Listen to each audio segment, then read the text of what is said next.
Welcome back, students. Today we are going to start chapter number 13, sound. As you know that we hear various types of sounds around us every day. हम लोग अपने आसपास बहुत प्रकार के sounds सुनते हैं. उनमें से कुछ है बेटा, जैसे हम बात करें अगर, तो कुछ है like sound of whistle, rustling of leaves, sound produced by guitar, sound produced by drilling machine, and various sounds are produced around us and we are able to hear them, we are able to recognize them. हम उनको सुनते हैं, हम उनको समझते हैं. समझते हैं तो क्या समझते हैं भाई? हम ये जानते हैं कि some sounds are shrill and some are dull. कुछ साउंड्स जो होते हैं बेटा श्रिल होते हैं, कुछ डल होते हैं. So we can say that sounds are either shrill और dull. Clear? Second thing, some sounds are pleasant and some are unpleasant. कुछ प्लेजेंट होते हैं एंड कुछ अनप्लेजेंट होते हैं. क्लियर? प्लीजेंट और अनप्लेजेंट मीन्स बेटा कि कुछ सुन के हमें अच्छा लगता है और कुछ साउंड्स को हम सुनना पसंद नहीं करते हैं. Understand? And most important thing कि साउंड हमारी हेल्प करता कैसे है भाई? It help us to communicate. Sound की वजह से ही बेटा हम कम्युनिकेट करते हैं. Several animals also communicate with each other through sounds. Got it? And we all know that it is difficult to communicate without sound. Sound के बिना भाई कम्युनिकेट करना क्या है, बहुत ही टिपिकल हो जाएगा हमारे लिए. अंडरस्टैंड? सो ओवरऑल यहाँ से हम ये कह सकते हैं कि साउंड जो है हमारे लिए हमारे रेगुलर लाइफ में बहुत ही यूज़फुल है. Understand? Some more types of sound you have heard, like whenever there is a loud thunder, you have noticed the rattling sound of window panes. Understand? So ये rattling sound of window panes जो है बेटा, that shows that sound is a form of energy. Got it? So we can say that sound is a form of energy that is produced by vibrations of objects. Clear? So अब ये कहाँ से पता चला भाई कि vibrations of object से sound produce होता है? इस चीज़ को हम लोग कैसे observe करेंगे? For that you can do a simple activity. आप एक simple activity कर सकते हैं और उसके लिए करना क्या है आपको? Just you have to tie one end of a rubber band to a nail. Wall में एक नेल लगा दीजिए और उस नेल में आप रबर बैंड का एक एंड टाई कर दीजिए एंड अदर एंड को जो है आप जो अदर एंड है उसको आप स्ट्रेच कर लीजिए अपनी तरफ. Clear? And now what you have to do, you have to plug that rubber band from the mid. उसके मिड से आप उसे प्लग कर दीजिए. So if you are going to observe, आप यदि सुनने की कोशिश करेंगे बेटा तो उससे क्या होगा, वहाँ से एक साउंड आपको सुनाई देगा. साउंड के साथ साथ आप ऑब्जर्व करेंगे कि वो जो रबर बैंड है that is vibrating also. Understand? अब वो वाइब्रेट कर रहा है तो जो वाइब्रेशन होता है बेटा वो क्या होता है, that is to and fro motion. यानी पहले जब हमने रबर बैंड को फिक्स किया तो हमने देखा कि वो अपनी पोजीशन पे फिक्स है, एक पोजीशन पे टिका हुआ है जब तक हमने उसको डिस्टर्ब नहीं किया. लेकिन जैसे ही हमने उसको प्लग किया तो प्लग करने के बाद हमें क्या मिला कि साउंड, जो रबर बैंड है वो साउंड तो प्रोड्यूस कर ही रहा है लेकिन उसके साथ साथ टू एंड फ्रो मोशन भी करना स्टार्ट कर दिया, यानी वो वाइब्रेट होने लगता है. क्लियर? सो यहाँ से हम कह सकते हैं कि sound is a form of energy that is produced by vibration of objects. Understand? Another thing you can do, दूसरा एक्टिविटी भी आप करके देख सकते हैं भाई। दूसरी एक्टिविटी करने के लिए क्या करना है, you have to just hang a frying pan. घर में फ्राइंग पैन होगा, उसको आप हैंग कर दीजिए, फ्रीली हैंग करके छोड़ दीजिए।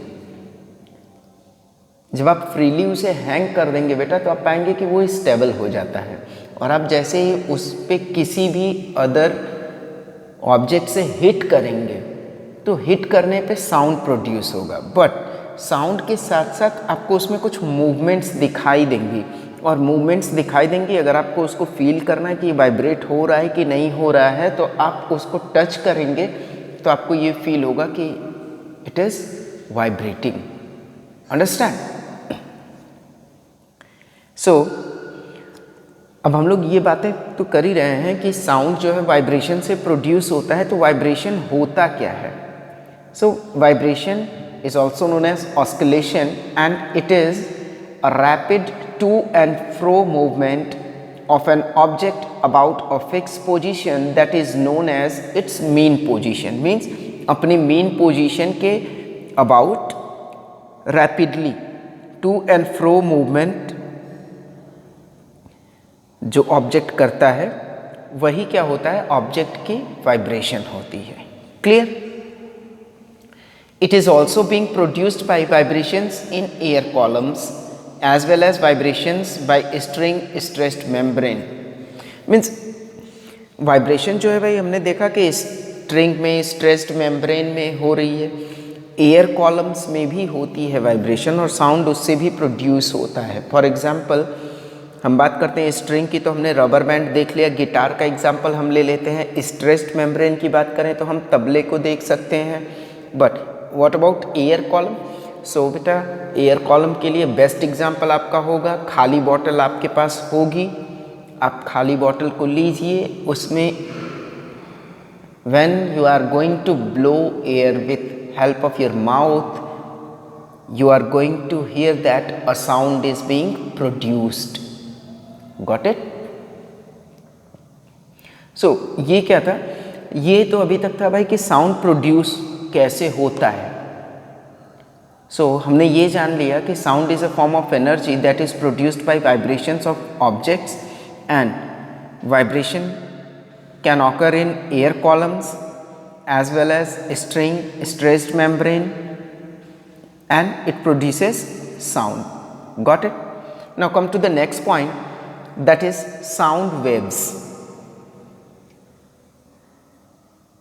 But before sound waves, one more thing I want to tell you, that we use a tuning fork. हम लोग एक ट्यूनिंग फॉर्क का यूज़ करते हैं बेटा in our laboratories for experiments related to sounds. Got it? अब ये tuning fork होता कैसा है बेटा, तो मैं डायग्राम तो आपको नहीं बता रहा हूँ, बट उसका एक शेप आपको बता देता हूँ। ये यू शेप्ड होता है। क्लियर? एंड इसमें एक हैंडल होता है। Got it? ये इसी शेप का आपको मिलेगा। ये जो इसके टू आर्म्स हैं, इसको हम लोग बोलते हैं प्रॉन्ग। ये क्या है? ये प्रॉन्ग है, and this one is handle. Got it? तो ये ट्यूनिंग फॉर्क का हम लोग क्या करते हैं भाई, कैसे यूज़ करते हैं इसको?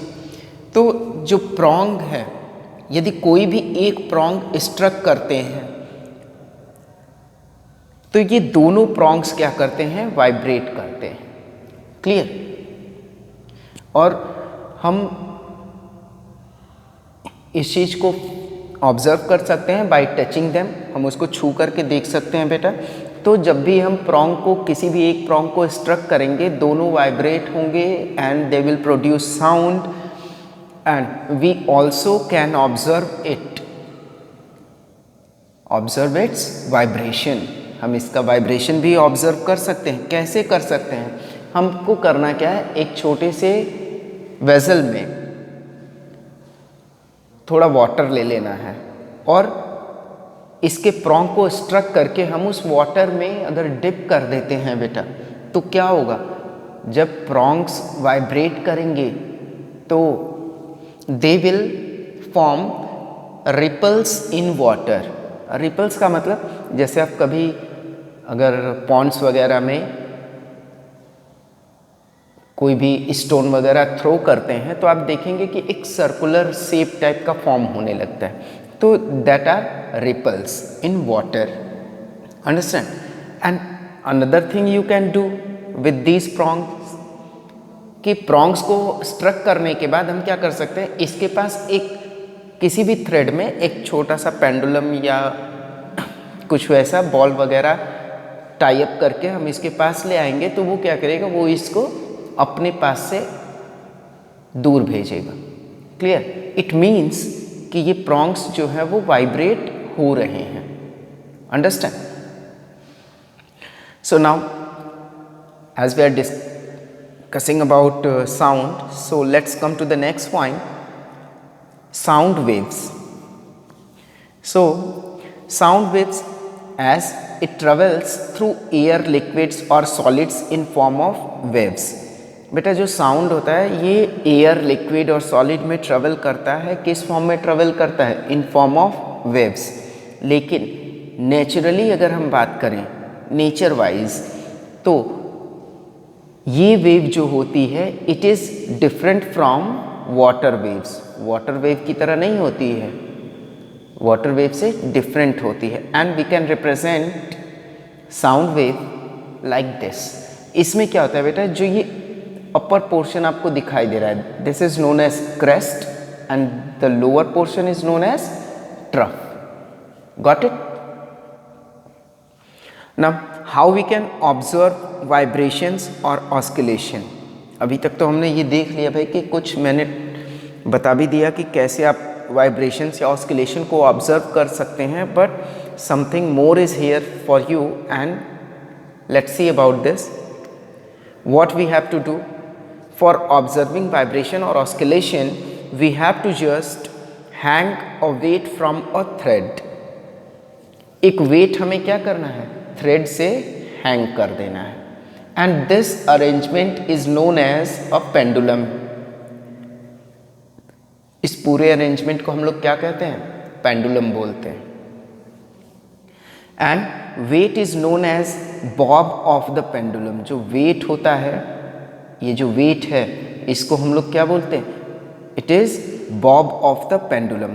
और ये बेटा अगर डिस्टर्ब नहीं किया जाएगा तो ये अपनी मेन पोजीशन पे रहता है। तो ये जो पोजीशन है ये क्या है, this is mean position of the pendulum. And if we are going to push it और पुल इट, जैसे हम इसको या तो पुश कर दें या फिर पुल कर लें and leave, then what will happen, it starts to and fro movement about its mean position. ये to and fro movement करने लगेगा अपनी mean position के आसपास, and this is known as, ये जो to and fro movement होता है mean position के about, that is known as oscillation. Got it? Now sound की बात कर रहे हैं बेटा, तो हमको ये जानना जरूरी है कि एम्पलीट्यूड ऑफ साउंड क्या होता है। So come to this one, amplitude of sound. Amplitude means maximum distance by which the bob moves away from its mean position. Means maximum distance जो बॉब अपनी मीन पोजीशन से cover करता है। Clear? यानी अपनी मीन पोजीशन से away जाकर के जो मैक्सिमम डिस्टेंस बॉब कवर करता है, that is known as amplitude. Also we can say that maximum distance by which a vibrating object is displaced from its mean position. Means कोई भी vibrating object जब अपनी maximum distance पे displace होता है अपनी मेन पोजीशन से, that is amplitude of that object. Got it? अब देखिए थ्रू वेव डायग्राम से हम समझ लेते हैं कि एम्पलीट्यूड हम कैसे मेज़र करेंगे, कैसे पता चलेगा हमें। या सपोज़ यदि आपको वेव डायग्राम दे दिया गया तो आपको बोला गया भाई इसमें एम्पलीट्यूड क्या है, तो आप इस चीज़ को बता सकें। Understand? So as you can see that here this axis, हम लोग जानते हैं कि एक्स एक्सिस वाई एक्सिस पे हम लोग रिप्रेजेंट करते हैं, तो जो एक्स एक्सिस है it representing time and y axis is representing displacement of pendulum. और बेटा ये जो है ये साउंड वेव है हमारी। क्लियर? अब इनमें देखिए in this wave A, C and E, as I had mentioned here also, A, C and E, these are mean positions and B and D are the extreme positions. Understand? So जो ये extreme positions के बीच की distance है यही क्या कहलाती है? This is amplitude. Understand? Now come to the next topic, that is time period. So time period means simply we can say that time taken to complete one to and fro movement, means एक to and fro movement complete करने में जो time लगता है that is known as time period. Clear? Now अब ये one to and fro movement की बात करते हैं तो क्या होगा भाई? जैसा हमने अभी पढ़ा था कि टू एंड फ्रो मूवमेंट जो होता है वो ऑस्किलेशन कहलाता है। तो let's see what is one oscillation means. Exactly one oscillation का मीन होता है बेटा कि बॉब जो है अपनी सेंट्रल पोजीशन से एक्सट्रीम पोजीशन तक जाता है, वापस आता है अपनी मीन पोजीशन पे, then again it goes to the extreme position on other side and comes back to its mean position. That is known as one oscillation. अब आप कहेंगे इतना लंबा प्रोसेस वन ऑस्किलेशन होता है। So here with the help of this diagram you can see that कि Bob को यदि यहाँ से मीन पोजीशन से वो पहले एक्सट्रीम पोजीशन पे जाता है, ए पोजीशन पे जाता है, यहाँ से वापस आएगा अगेन टू ओ यानी मीन पोजीशन पे, then it goes to the other side to the point B and comes back to point O. Clear? So overall हमने क्या देखा कि भाई ये यहाँ से यहाँ पहुँचा, फिर यहाँ से वापस आया। Clear? And then it goes to this point B and comes back to A. Sorry, O. Got it? So ये जो process है ये क्या कहलाता है? It is known as one oscillation. Clear? And what about time period? So जैसा मैंने बताया कि one two and fro movement को कंप्लीट करने में भाई जो टाइम लगता है that is time period. So time period can be defined as the time taken by the pendulum for one oscillation. If someone asking you to define time period, you can define it as the time taken by the pendulum for one oscillation. यानी one oscillation में जो time लगता है that is known as time period of the pendulum. And for a pendulum it remains fixed until the length of pendulum doesn't change. जब तक भाई ये pendulum की लेंथ नहीं चेंज होगी तब तक इस पेंडुलम का टाइम पीरियड जो होगा भाई वो फिक्स होगा। Got it? सो हम ये कह सकते हैं कि जो टाइम पीरियड होता है पेंडुलम का that depends on its length. Understand? And last topic for today's class is frequency. Frequency means number of oscillations per second. Frequency of oscillations means number of oscillations per second and it is measured in hertz. ये किस में major होती है भाई? Hertz में major होती है। सो अब ये फ्रीक्वेंसी भाई हम पर सेकेंड की बात कर रहे हैं तो हम पर सेकेंड कैसे कैलकुलेट करेंगे? सो सपोज हमको पर सेकेंड कैलकुलेट करना है बेटा, तो हमारे लिए ये बहुत ज़्यादा टिपिकल नहीं है। हम क्या करेंगे, जो हमारा ये पेंडुलम है इसको हम वाइब्रेट कराते हैं।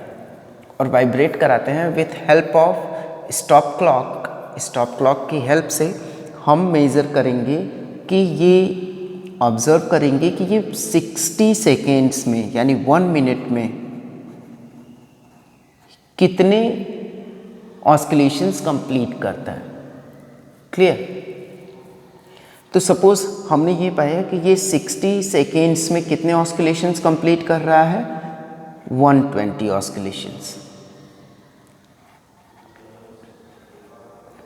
क्लियर?